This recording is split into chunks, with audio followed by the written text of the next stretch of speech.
directly in front of the Yemeni Mission to the United Nations, which is just down this block, but they barricaded us off from it. Didn't you get the memo? Didn't you get the memo? We are not here in opposition to Yemen. We are here in full, total, unequivocal solidarity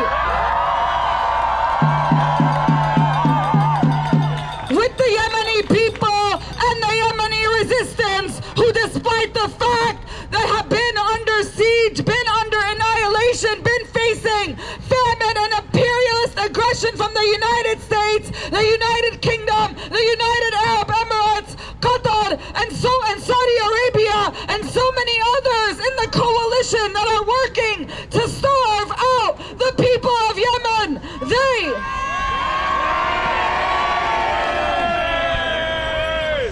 They of all people have taken the highest moral stance by putting into action their words of solidarity with the Palestinian people.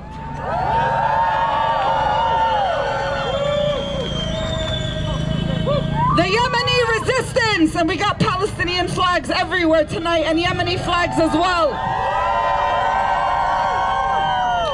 The Yemeni resistance has a total, moral, humanitarian, and justified stance. A stance that is actually not violent. A stance that actually practices boycott, divestments, and sanctions in its essence. Everybody loves to say they support BDS. Well, guess what? Yemen is actually practicing it.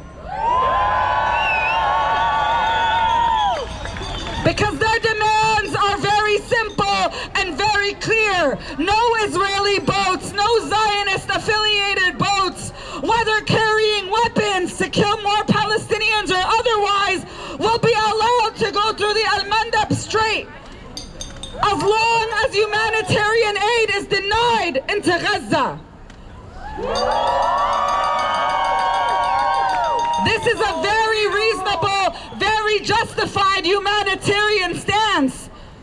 The United Nations General Assembly voted in favor of a ceasefire, but have they implemented such a ceasefire?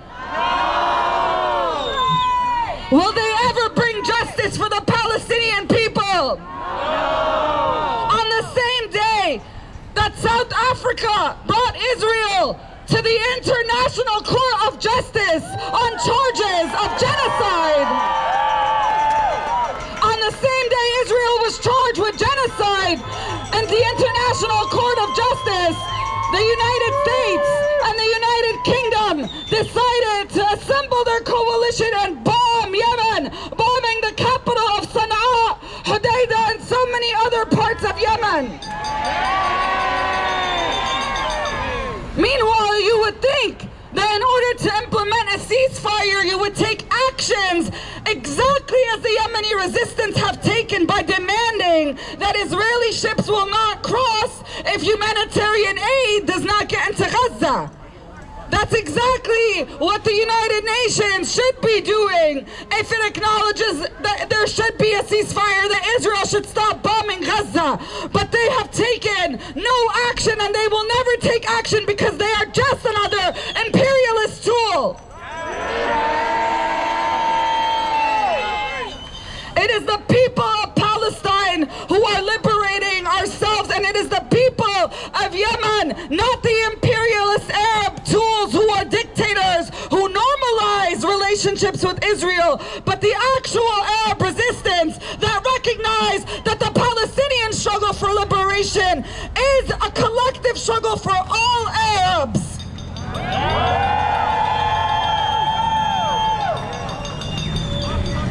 And so, the Yemeni people have taken matters into their own hands to stand with their Palestinian brothers and sisters in Gaza by any means necessary.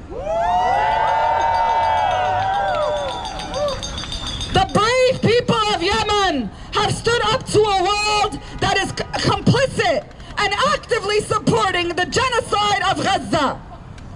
And it is our duty as anti-imperialists within the belly of the beast to to fight the aggression against Yemen, just as the proud nation of Yemen fights against Israeli Zionist aggression in Palestine. When we say that this is Israel and U.S.'s genocide of the Palestinian people, it's not rhetorical, because look what happens. Look what example they're trying to prove. That when you actually try to stop the genocide like Yemen has, you will be punished by the U.S., you will be bombed, you will be starved, you will be killed. So the U.S. is facilitating this genocide in Palestine, and I will say that the U.S. has also been facilitating a genocide in Yemen for the last 9 years. Their biggest fear is Arab solidarity. Their biggest fear is Arabs waking up and realizing that Zionism has no place on our lands, and that we have the right to fight it, and that we must stand together to do so. Yemen is exhibiting solidarity, and they want to crush it because they know if the rest of the Arab nations woke up like Yemen have, Palestine could be free tomorrow.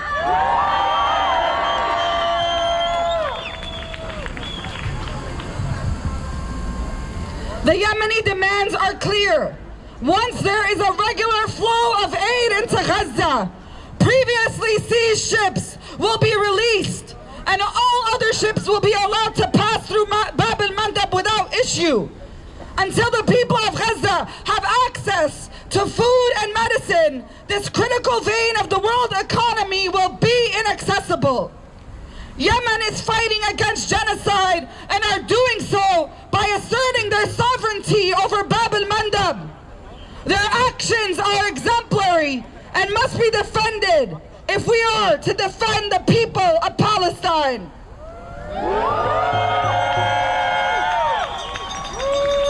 Since November, the people of Yemen have seized and shut down ships affiliated or headed towards the Zionist entity as they cross Bab al-Mandab.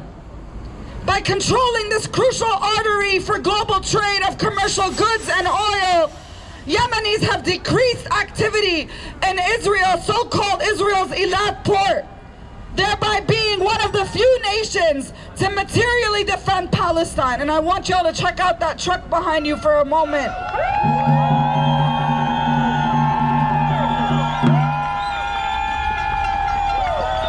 A reminder of the billions of dollars of aid that we give to Israel. Billions of dollars that the United States gives. The second most country that the United States gives aid to, guess which one it is? Egypt, because Egypt also maintains the siege on Gaza, extorting Palestinians up to $10,000 just to leave. But we know that this is the Egyptian government and not the Egyptian people.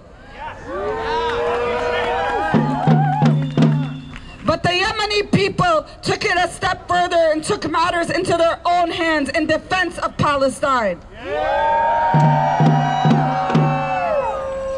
Dozens of major companies such as BP Oil have advised their ships against crossing the Red Sea, forcing them to several weeks and millions of dollars to go around the southern tip of Africa.